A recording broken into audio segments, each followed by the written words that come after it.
Disclaimer: the views and opinions expressed in this episode are those of the guests and do not necessarily reflect the official policy or position of USA Global TV and Radio. The content presented is for informational purposes only and is intended to foster open discussion and debate. Viewer discretion is advised. USA Global TV and Radio does not endorse any particular viewpoint and encourages viewers to seek out additional information and perspectives. Saving America with Dr. David D. Schein.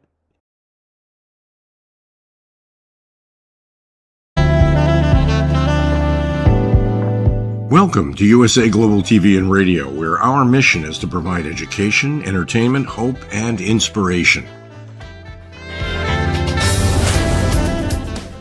USA Global TV and Radio connects you with experts and audiences all around the world every single day to help you succeed in business and to live a richer life. Visit us at usaglobaltv.com to learn about career and life-changing training and mentoring programs like the Listening Mentor. Subscribe to our newsletter to stay informed about our special programs and offers. Discover how you can become a guest on one of our shows or a host or producer of a USA Global TV and Radio show of your very own. That's USA Global TV and Radio, where the doctor is always in.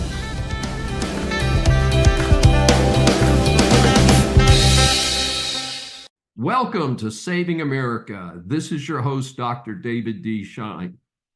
This week, I'm looking back over the past year and bringing you the top stories we've covered on Saving America.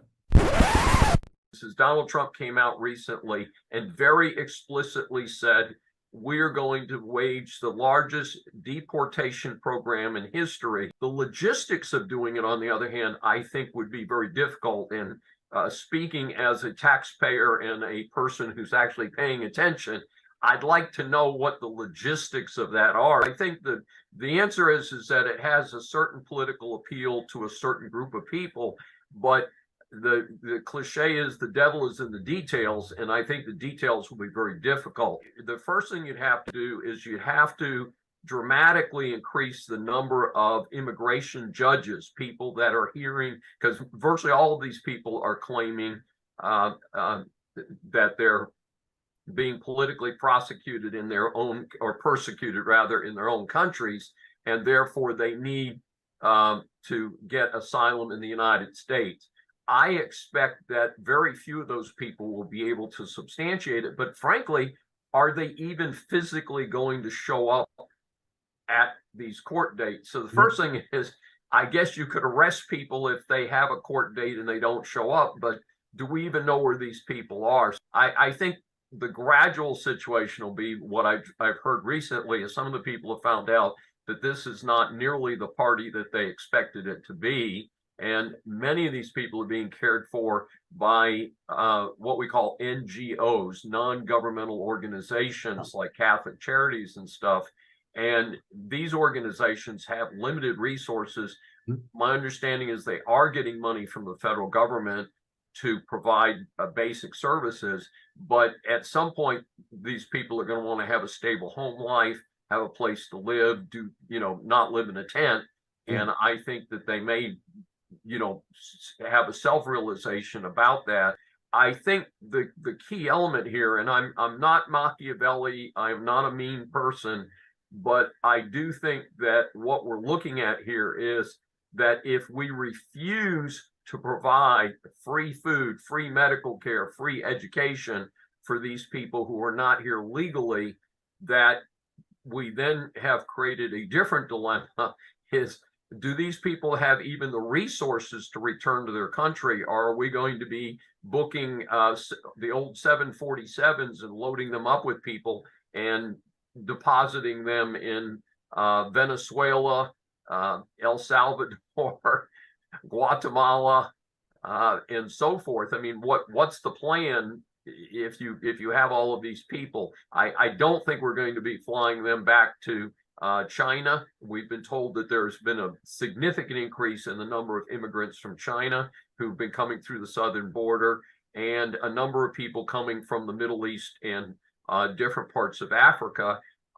just the logistics and the cost of doing that could be significant. So yes, I think it has a political appeal, but I think it would also be very expensive. But in the long run, it would be less expensive to ship people out of the country than it would be to provide all of these social services. None of these people have the right to vote, although there have been discussions in New York and other, perhaps I guess you'd say blue-controlled areas of allowing people to vote just because they're physically in an area. They've also been giving away driver's licenses, which often are used to register people to vote at the same time. And so there's no telling how many people who are here illegally already have a voter registration card, even though it would be illegal to use that voter registration card for federal elections and for elections in most cases.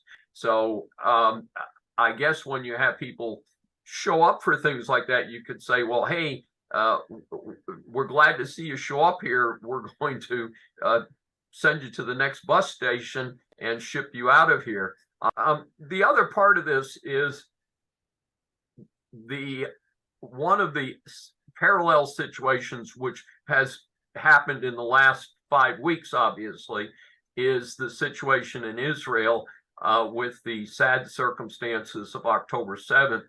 And a number of conservative politicians have said one of the ways that we can correct the surprising pro-Hamas demonstrations is to round up people who are here illegally supporting Hamas, who we must assume are not friends of the United States, but they're physically here in the United States, and also students on student visas that if they are actively campaigning, you might say, in favor of terrorists, that is a separate category of people who might suddenly find their student visas withdrawn and being escorted to the nearest airport. So that's something that's relatively new.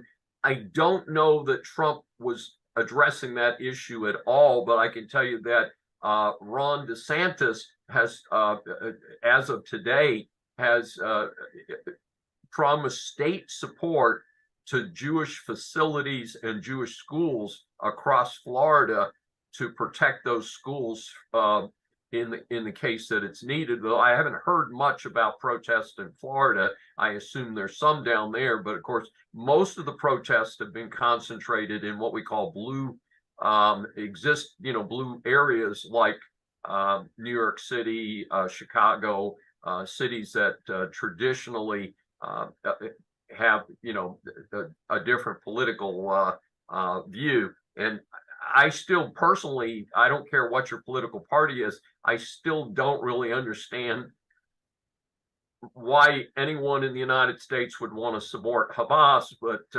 then again, I don't understand why Tlaib and Pressler and AOC and some of these people were ever elected to Congress. So maybe I'm missing some beats there. Recently, there was an important ruling in the Alex Jones bankruptcy case. Here's a quick summary. Mr. Jones built a big following for a show called InfoWars. He has claimed that numerous events were actually media hoaxes. So he's called a conspiracy theorist. Among the media hoaxes that he's claiming are 9/11, and in particular, the sad massacre of 20 school children and 6 adults at Sandy Hook Elementary in Connecticut in 2012. A news report states, victims' families who sued Jones for defamation said they were subjected to years of torment, threats, and abuse by people who believed the lies told in a show. One father said conspiracy theorists urinated on his 7-year-old son's grave and threatened to dig up the coffin. So this is certainly not a trivial issue in anybody's book. The families filed lawsuits in Connecticut and Texas against Jones. Jones eventually acknowledged that Sandy Hook was real, but far too late. Juries awarded $1.5 billion in Connecticut and another $49 million in Texas. Jones has, of course, filed for bankruptcy. A recent issue was whether the InfoWars company should be liquidated or kept intact in the personal estate of Jones. A federal judge just ruled that InfoWars would be part of his estate and not liquidated at this time. Since Jones is in Texas, he has the protection of something called the Texas Homestead Act. That protects your home, the car you used to drive to work, and basic furniture and things like that. So his home is not personally involved in bankruptcy. Everything else that he owns, that's not what we call the exempt, is fair game in the bankruptcy in order to resolve these huge judgments. Estimates are between 5 and 10 million might be recovered by the litigants, again, against verdicts totaling over $1.5 billion. Now, Jones has not backed off entirely, claiming the lawsuits are a mission to silence him. He is still broadcasting via InfoWars, which is now in the hands of bankruptcy trustees. It is likely that he will be asked to abandon any interest in the company, and I think he's already done that. A special issue here is why the First Amendment did not protect Jones. The quick answer is that if someone says something false that causes harm to someone else, that person can be responsible for defamation. The hard part is proving damages. Obviously, these juries accepted the description of damages expressed by the families of the victims of the Sandy Hook massacre. Katy Okuchi is an amazing person who's had an amazing life in such a short period of time. One of only 2 survivors out of 109 passengers in a plane crash in her native Nigeria when she was a child. She has survived numerous surgeries and blossomed into the fascinating person that she is today. In my position at the Cameron School of Business at the University of St. Thomas in Houston, I've had the good fortune to know her as an outstanding student. Of course, she also disappeared from our student ranks during her studies since she was a finalist on the first season of America's Got Talent. We'll talk a little bit about that in a moment. Among so much more to say about her, she is the author of a new book, More Than My Scars. We welcome Katy for her first appearance on Saving America. Hey, thank you so much for having me on Saving America. Dr. Schein, it's always good to see you. I'll be seeing more of you apparently this fall semester, but Right. Thank you so much for having me. Well, it's just a delight to see you again, because I haven't seen you in a while, and to get a chance to have you interviewed on Saving America. So right up front, at what point did you realize you could sing, and how did you get to the point of being on television? So honestly, I've always loved singing growing up as a child, but my voice was nothing like it is now before the accident. My voice actually changed significantly after the accidents.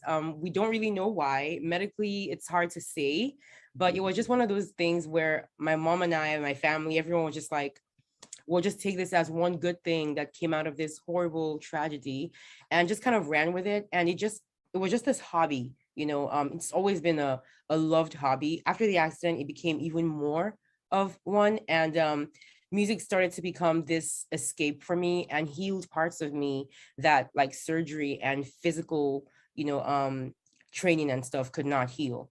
So it wasn't really ever going to be anything more than a hobby until I joined my church worship team. And then a year after that, America's Got Talent kind of came into my life through one of my best friends who signed me up for the show without telling me. And that's basically how I ended up on the show.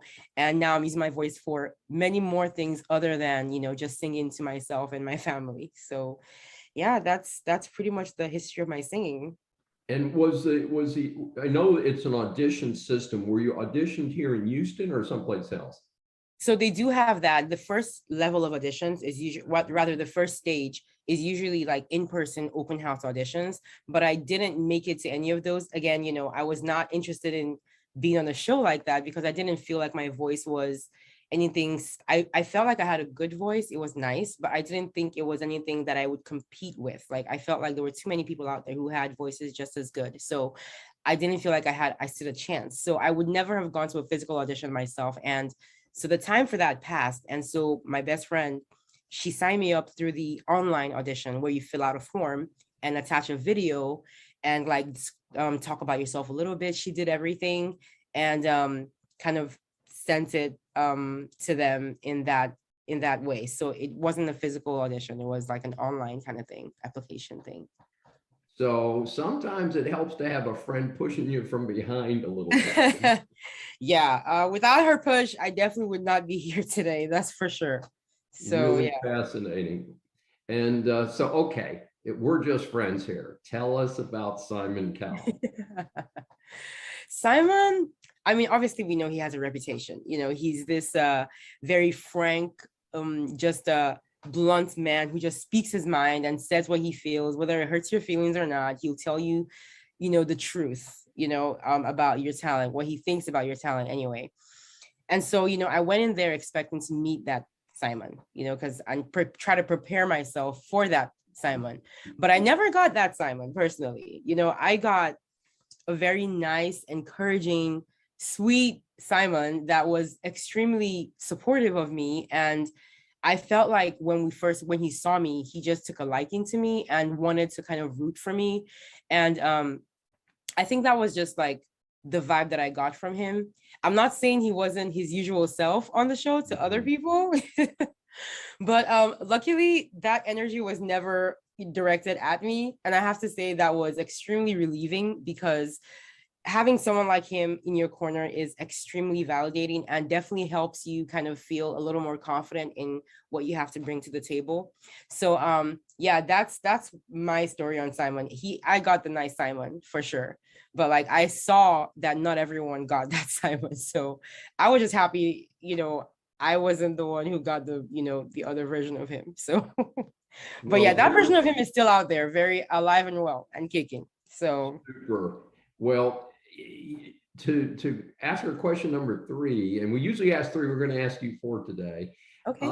I am a big fan of working to control and reduce bullying in the workplace and in school. And I read that you are also an advocate for prevention of bullying. Tell us a little bit about your efforts in that area.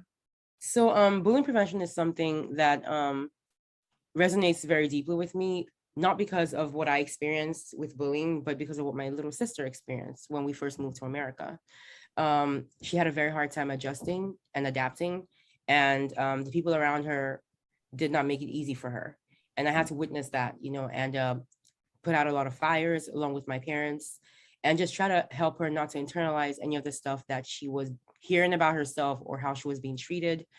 And thank God, what we try to teach her stuck rather than what the bullies did to her, because she blossomed into a very confident and self-assured young lady and has been that way ever since. But that experience that I had observing and protecting her during that time when things were really rough for her made me realize that I would want to be a part of something that would help prevent other kids from going through something like that as much as possible anyway. And then there's also the layer of there's layer added to my situation where I didn't experience bullying as a burn survivor, particularly, like specifically, but I was aware that a lot of burn survivors do go through bullying simply because of how different that they look. And so those two things kind of came together and made me have this drive to use whatever platform I end up ever having to, at least in some way, use it in some way to promote bullying prevention. So how do I do this? I work with a bunch of different organizations. One of the most prominent ones would be one called Be Strong. They are a student-led bullying prevention organization. And I think that's what stuck to me the most, which is why I work with them the most.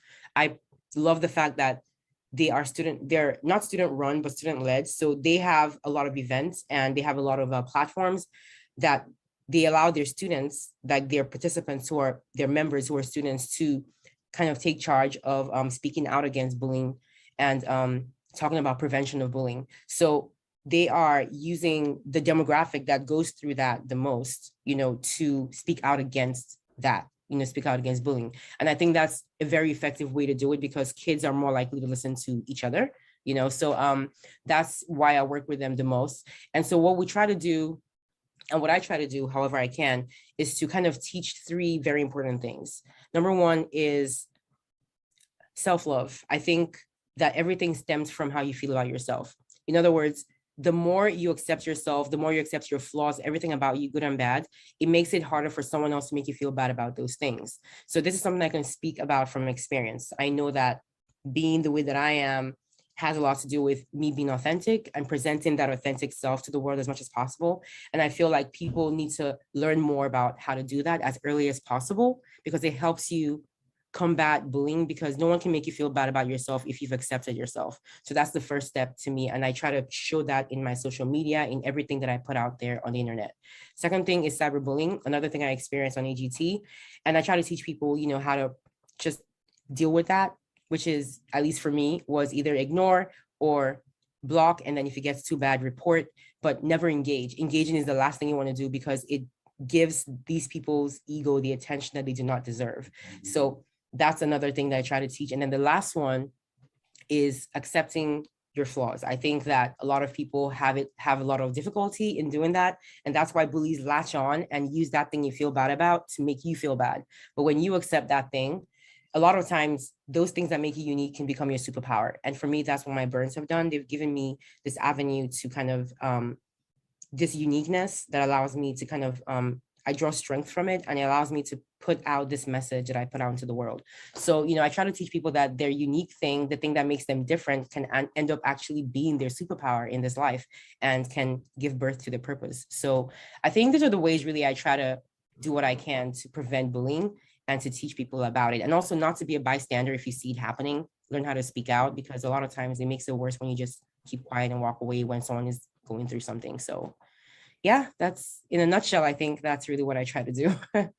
Well, fantastic. Yeah, I attended Catholic school, kindergarten through 8th grade, and the nuns were not very sensitive to the issue of bullying. I was bullied a lot from like 2nd grade to 5th, 6th grade. And what helped me was to really focus on my academics, is to ignore the bullying, and I became an exceptional student, and I moved into an entirely different social group, and frankly, the rest of my academic career I hung out with the smart kids, and it helped a lot. But yeah. Early going in that, I mean, even many years later for me, it was a very difficult time in my life. So I certainly can relate to it. And also, there's some growing concern that this may be feeding some of the mass violence that we're experiencing in America. That's very true. That many of the people who are the perpetrators have been bullied, and and so if we can all be nicer and focus on if you see something, do something about it. Don't just watch people. Don't be a bystander. Yeah. So very, very cool. Katy, I added a 4th question for you because you have so much to do. Tell the audience a little bit about your new book, More Than My Scars. So More Than My Scars is a book that I wrote last year. And essentially, this book is pretty much my life story so far, but in much more detail than I've ever discussed in out loud. And it focuses mainly on the parts of my life after the accident where I learned the most important lessons that helped me kind of become the person I am today. And most of those lessons were learned while I was in South Africa, which is where I was first treated before I moved to America. Those first 7 months after the accident were the most important, most significant moments in my life, not only because that was where my life was literally hanging in the balance, and we weren't sure if I would make it or not, but because during that time I learned a lot of important theories, and I gained a lot of new perspectives that basically formed my foundation and helped me kind of make sense of certain things like identity and faith, and how to kind of overcome and deal with tragedy, and what place to put my injuries and my scars, what place to put them, what importance level to give them in my life, with respect to the rest of society, because eventually I would have to leave the hospital and face a world that is extremely judgmental and does not treat different very nicely. So I would have to decide what, my scars would mean to me when going back out there. And so I think during those 7 months, I learned the most important lessons. And I try to that's what I try to share in the book, in the hopes that at least one person reading it would feel like maybe they gained something from it. But ultimately, I want people who've gone through trauma to feel seen. I want people who've gone through anything that has made them kind of stagnate, I guess, in their growth, to feel seen. And it doesn't have to be a physical, obvious trauma. We all have invisible scars, invisible trauma that are just as valid. And I wanted to validate all those kinds of trauma to anyone who reads, and to let them know that they are seen and their feelings are valid, and that there are ways to get over this kind of trauma. There is life to look forward to after trauma. And I wanted my life to be an example of that. So that's why I wrote the book, and shared all the nitty-gritty stuff about my story, not just the nice sounding things like, how she grew, she's confident, she's this, she's that, but like the difficult stuff that I had to overcome to become this person today, So I think we can all relate to that anyway, even if we kind of all relate to a plane crash. But that's what I wanted to share. And so far, I think the response has been extremely heartfelt and very relieving. Makes me feel like I did the right thing by writing it. So yeah, that's what my book is about. Outstanding. How can our audience get more information about you?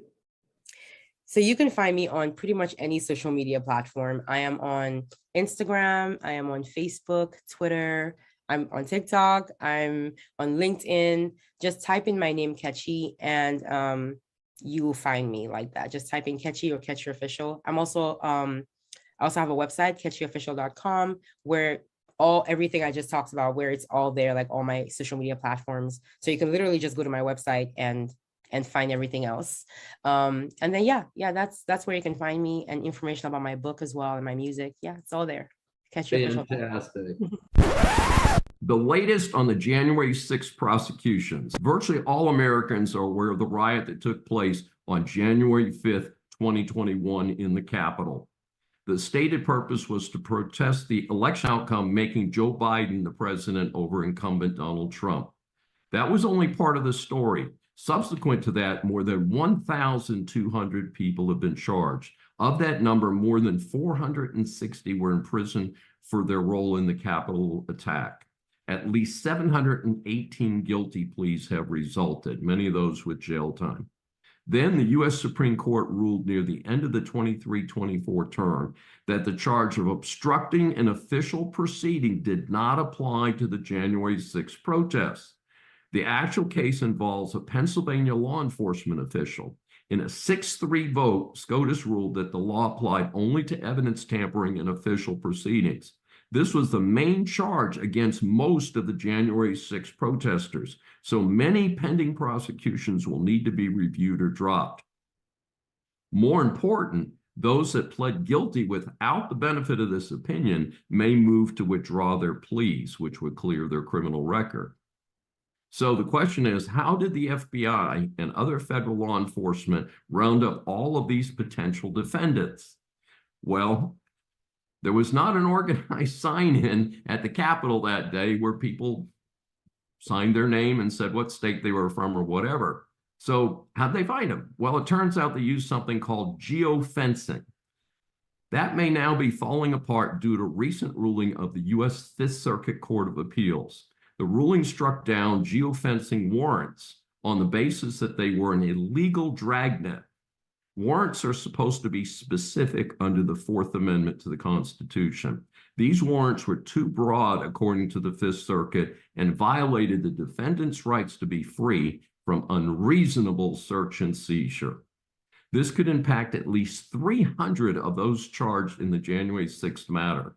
For those who are interested, Judge Ho's concurring opinion is a powerful endorsement of that decision and explanation.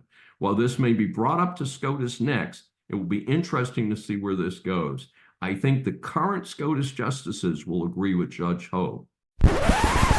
So the well-deserved A grade is to Governor Abbott. He doesn't get a lot of positives these days, but Governor Abbott and the Texas legislature, both parties, for a new bipartisan bill. It's House Bill 393, effective this month, September of 2023, makes a drunk driver responsible for child support for any children under 18 if the drunk driver kills a parent, not both parents, just a parent.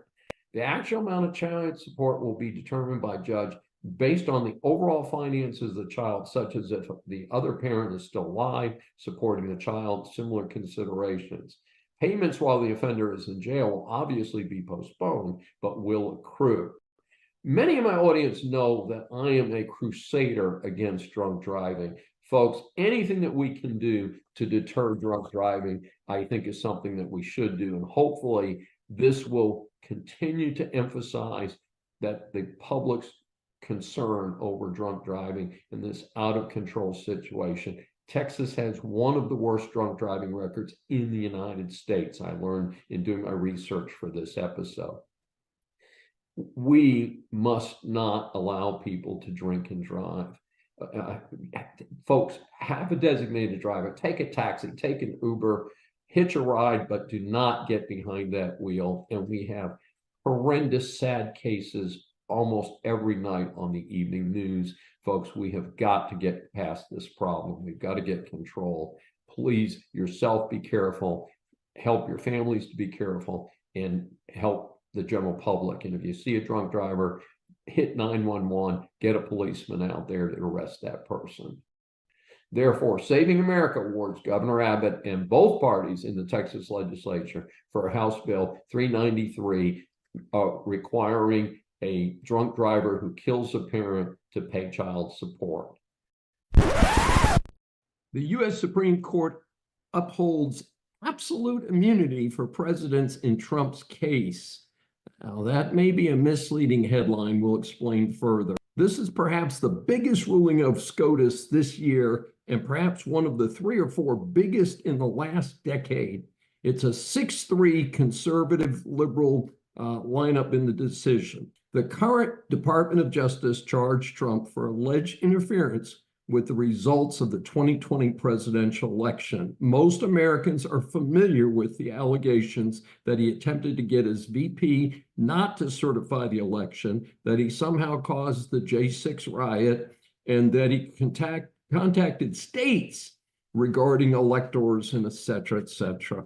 Trump claimed total immunity since he was president at the time of the alleged actions. Another SCOTUS ruling has already determined that even if he was involved with J6, likely a federal obstruction charge would not stick.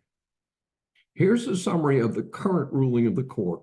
The big headline: under our constitutional structure of separated powers, the nature of presidential power entitles a former president to absolute immunity from criminal prosecution for actions within his conclusive constitutional authority. Now, that is not a blanket deal. That's specific. And he is entitled to at least presumptive immunity from prosecution for all his official acts. The court added there is no immunity for unofficial acts. So the classification of the acts of the former president have to be undertaken in a case against Trump. Best estimates are this will delay such a case past the November election. The High Court also noted that production of documents, such as the famous Nixon tapes, does not impose on the president like a criminal prosecution, which involves their person. So documents not included in the ruling. Very important. The court specifically stated that the courts cannot inquire into the motives of the president in doing whatever is alleged. That would interfere with the separation of powers in the federal system, per the court. Regarding the specific discussions between Trump and VP Pence certifying the election, the court states that those communications are likely privileged under the doctrine they just espoused. Trump also argued impeachment was the only possible remedy, but the court noted this would only apply to a sitting president. The badge of dishonor today belongs to Bernie the Fraud Sanders, the senator from Vermont, I say fraud since he claims to be a socialist, but is worth about $3 million. Last I heard, he has 3 houses. Here's an exchange we're going to read. We try not to do too many quotes. Reminded by the Times reporter that he is now someone of considerable means, Sanders retorted, I wrote a best-selling book. If you write a best-selling book, you can be a millionaire too. Folks, Bernie may have missed that in his promotion material. That's capitalism, you idiot. Yes, folks. So what have you got here? As I explained before, the only successful economic system in the history of the world is capitalism. Bernie, a typical socialist advocate, wants everybody else to live in poverty while he lives the good life on a government pension and books that only sold because he was in office on the public payroll. As I explained before, the only successful economic system in the history of the world is capitalism. Bernie, a typical socialist advocate, wants everybody else to live in poverty while he lives the good life on a government pension and books that only sold because he was in office on the public payroll. Bernie has supported communist governments around the world, many of which have subsequently failed. I couldn't find the information on it, but I believe he and his wife allegedly honeymooned in Moscow prior to the end of the USSR. Yeah, not someone I would put on my favorite American list. So is he a socialist, which is oftentimes compared to some of the Northern European countries? Or is he just another dirty commie, which is the term that I grew up with during the Cold War, and I believe still applies to people who think communism is a good idea. So Bernie gets his F-grade award, this time for pushing to investigate war crimes against Israel for defending itself against the monstrous assault at actions against civilians by Hamas and its Palestinian supporters. I make no apologies for supporting Israel defending its citizens and its clear historical right to control its very limited tract of land. It is sad that the Middle East at this point is really beginning to accept Israel, and we've got the Abraham Accords, which have been very successful, and yet we've got clowns like Bernie causing problems. We've got these protests that are completely out of line. And by the way, Bernie is not only our F-grade recipient for being the fake socialist that he is, but he also is honored in a funny sort of way. In my book, Bad Deal for America, he does get a face card, and he is deserving of being in Bad Deal for America and his F grade. A Santa Fe, New Mexico judge just dismissed Alec Baldwin's involuntary manslaughter case with prejudice. That means the case is over and cannot be refiled. The reason is as fascinating as this case is tragic. In October 2021, Alec Baldwin was producing and starring in a new Western movie to be called Rust. While a scene was being rehearsed, Baldwin discharged a handgun, and instead of a blank, a live round was discharged. It hit and killed cinematographer Halyna Hutchins and wounded the film's director. As a result, the film's armorer, the person who takes care of the arms that are used in film productions, Hannah Gutierrez, and Baldwin, as the producer of the film, in addition to having discharged the weapon, were charged in the killing. Baldwin has also been dealing with civil suits related to the injuries caused by the shooting. Earlier criminal charges against Baldwin had been dropped. Ms. Gutierrez was prosecuted and found guilty of involuntary manslaughter. She was sentenced to 18 months in jail.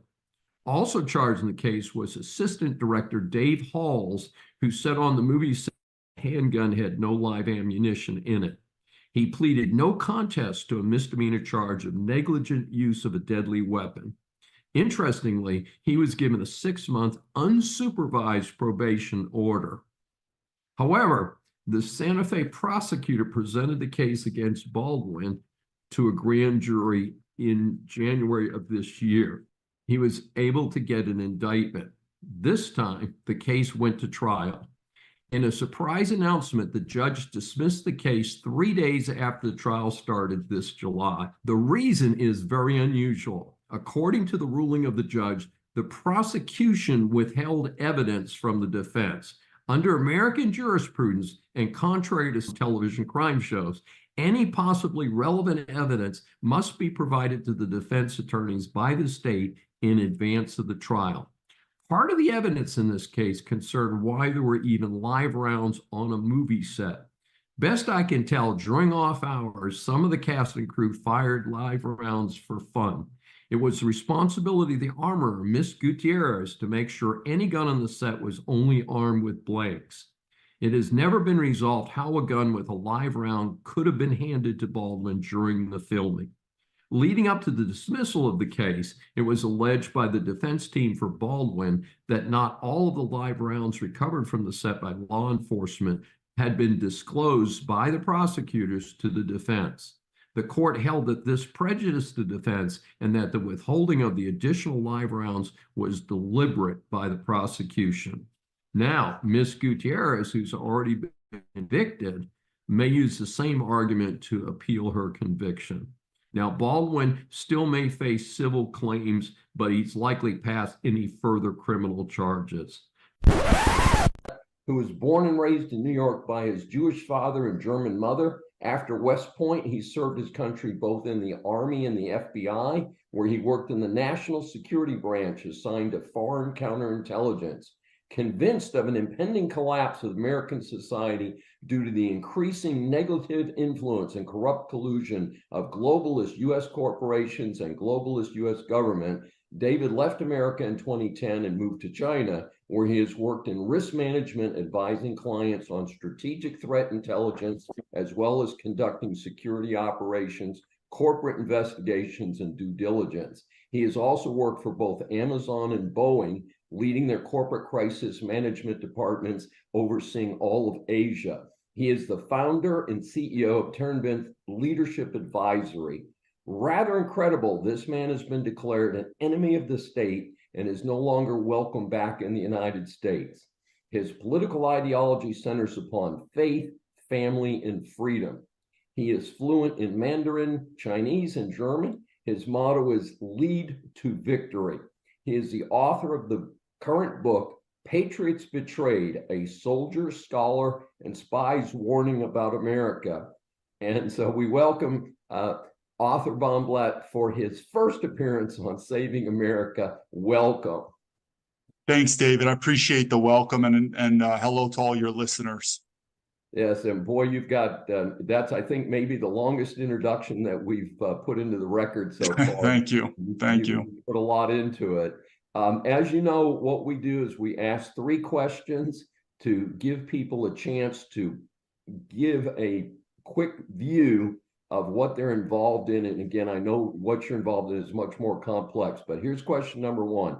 Tell us why you are not welcome back in the USA with regard to the FBI investigation against you. Sure. Thank you. So first, I do not know why I'm not welcome back, but I could tell you why, the experiences that I go through. When I go to America, I am detained, searched, interrogated, deceived, humiliated, and physically assaulted by my own government. I know we don't have a lot of time, so I'm going to go through it really quick. The last time I traveled back to America was August of 2019. It was a plane from Taiwan to Chicago International O'Hare Airport. As soon as I arrived in O'Hare, I was selected for secondary screening. I began to undergo interrogation by what's called Customs and Border Patrol. They wanted to know all about what am I doing in China, what are my contacts. I tried to record the presence with my personal mobile phone. They told me I'm not allowed to do it. I had to surrender all my digital equipment to the Customs Border Patrol, give them my password to unlock the devices. My devices then went into a back room that I was not allowed to accompany them. Then they proceeded to continue to interrogate me, go through all my baggage, piece by piece. I waited over 3 hours until I finally got my digital equipment back. I left the airport thinking that was going to be it. It's not.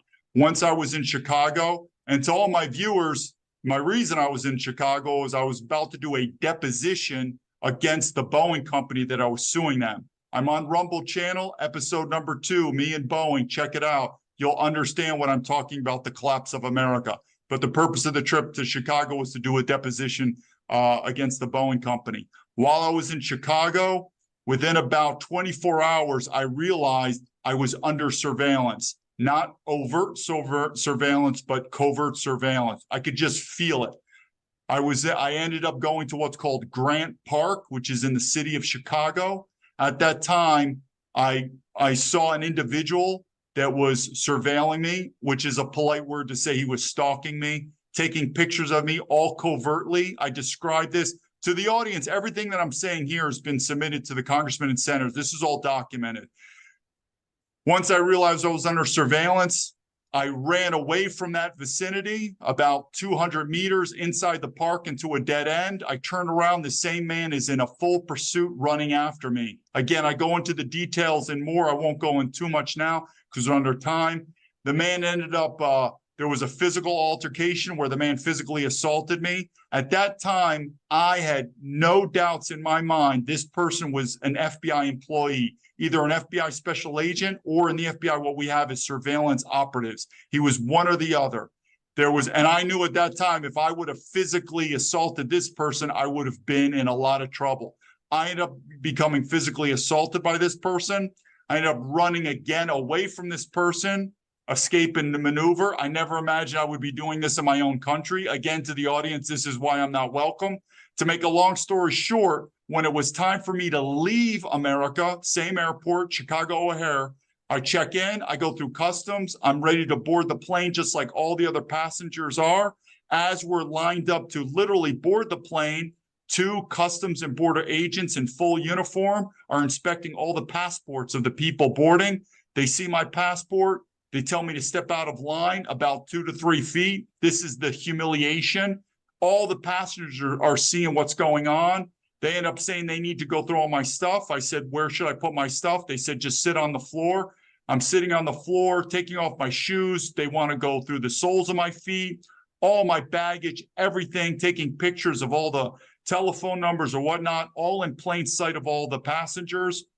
It got so bad that the stewardess who's waiting at the open door of the airplane is motioning to him that, is he going to be arrested? Otherwise, this plane has got to go. The plane's ready to go. They're still searching me.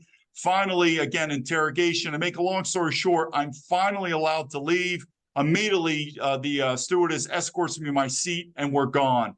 I'm detained, searched, interrogated, deceived, humiliated, physically assaulted. If that's not welcome, I don't know what it is. I get treated better in foreign countries than my own country. And to all the audience, all our senators and congressmen know about this story, and they've all ignored me. I'd like answers, and I'm sure the American public would like answers.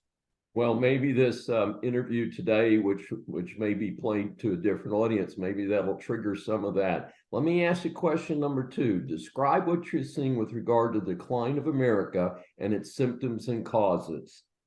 Absolutely. I knew in 2005, America is headed to civil war and collapse. In 2010, I left America. Actions speak louder than words. When you physically leave the country, you know it, you believe it. If I could say one thing to show people what is the litmus test to show why we're declining, I come from a military family that goes all the way back to the Civil War. I have all family members, World War I, World War II. I'm a West Point grad. I grew up with father figures who served in the Vietnam. And if we all remember, in Vietnam, there was something called the draft. So to answer that question very specifically, I want my viewers to answer this question or think about in their mind. If there was a war now in America and we had to do the draft, do you think Americans would raise their hand and volunteer? Me as a military veteran, I would not even consider it enlisting in the military now. And to any of the young Americans, when I was a young boy, if you dodged the draft during Vietnam, I called you a coward. Now, if a draft came and a young American said, hell no, I'm not going to go, I'd say that person's a smart person and his morality's fine. Because when the government has no loyalty to the citizens have no loyalty to the government. So I would just pose that question to the American citizens when they think how strong our country are we, what is the decline? You ask yourselves, if we had a war and we needed to do the draft compared to Vietnam, World War I, World War II, Korea, What did you think is going to happen to the Americans now? Would they raise their hand and say, I will die for this country? Or would they say, hell no, screw you? I think we are going to be in a world of hurt in America. Wow, something else. Question number 3, what can the average American do about the circumstances you're observing? What is the action plan? Sure. So I left America, and I'm not, even though it is rising, if you do the studies, you're seeing more and more Americans leave America. I'm not advocating that. But what I will say is strength is in numbers. I would say find yourself with like-minded people. We've all heard this. Christian flight, white flight, conservative flight, whatever you want to call it. People are leaving blue states. They're going to red states.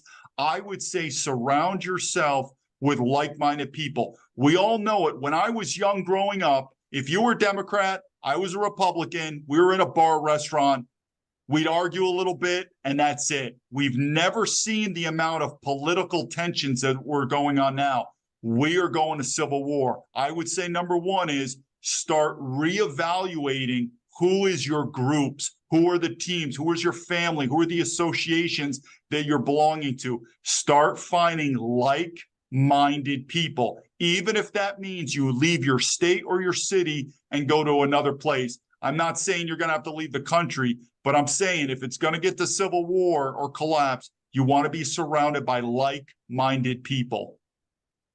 Well, I'll say this is a pretty tough situation. I can relate to it. I was actually subject to the draft during the Vietnam War. And I fell into an interesting category because I was in the lottery. And I got a very high lottery number. And actually, while in college, instead of having a 2S deferment, I had a 1Y classification, meant that I was 1A, except they hadn't done a physical on me. It was subject to being drafted. But when I got the notice from the draft board, I call up, my hands are shaking, and I said, what's going on here? I'm about to get drafted. And the lady on the other end of the line at the Philadelphia draft board said, hey, Mr. Schein, she said, your draft number is 232. You have 0 chance of being drafted, because the lowest number was 75 that would be drafted out of Philadelphia. Part of the reason for that is because there were so many volunteers at that time out of a big city like Philadelphia. But it was a pretty interesting situation. And of course, I actually served all of my 1Y exposure, and then was subject to they told me once you served all that out, you're only subject to draft if you're under 35 and we go to a world war. And of course, by 1975, Nixon had eliminated the draft. But as you know, I came from a military family myself. My dad did 28.5 years in the Navy. And so I was military dependent during Vietnam. And it was very interesting to be on one of these far liberal WAC campuses as someone who came from a military family. So it's interesting, your observations. And of course, you reached a higher level by both being at West Point, which is a big deal in itself, and then serving in both the Army and the FBI. How can our audience get more information about you and your book? Sure. Well, one thing I could tell the audience is, sorry about freedoms in America. I've already been shadow banned on YouTube, so not there. So I would say the 2 social platforms are Twitter and Rumble. All you got to do is look up my name, David Baumblett. You'll find me. And then my website, it's called terebinth.info. You could get the book there, audio, ebook. And then there's hard and soft cover books, Amazon and whatnot. But the website, Terebinth, and then Twitter and Rumble, just my name, and you'll find me. A disease known as political correctness has swept through America. It has especially damaged education at all levels. The case of Christian McGee is a great example. He received a 3-day suspension for using the phrase illegal alien in asking his teacher a question at Central Davidson High School in Lexington, North Carolina. His family has helped him file a lawsuit in federal court accusing the school of violating his First Amendment rights. Christian's mother explained that this could have him viewed as a racist and might impede his chances for college. The school would not comment directly, but explained that this apparently involved their code of conduct. So the student handbook states, schools may place restrictions on a student's right to free speech when the speech is obscene, abusive, promoting illegal drug use, or is reasonably expected to cause a substantial disruption to the school day. And this is a quote according to the Carolina Journal. Now, how would using a correct term like illegal alien in any way violate the above code? That's beyond me, folks. But then again, I only have 4 earned academic degrees. What would I know relative to the geniuses running this high school? It is even more interesting in that this case is in North Carolina. I would be less surprised if it was in communist-occupied California or New York. Therefore, Saving America awards Christian McGehee and his family a coveted Saving America A grade.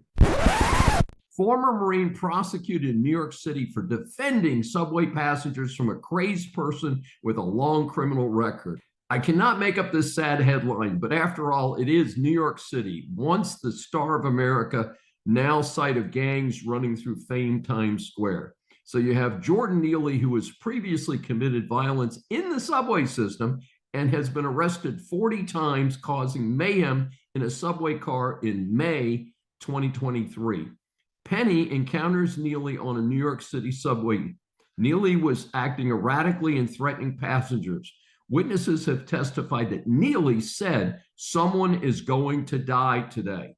So Penny and 2 others restrained Neely until he settled down, maybe a little too settled, as the claim is that he died from compression to his neck.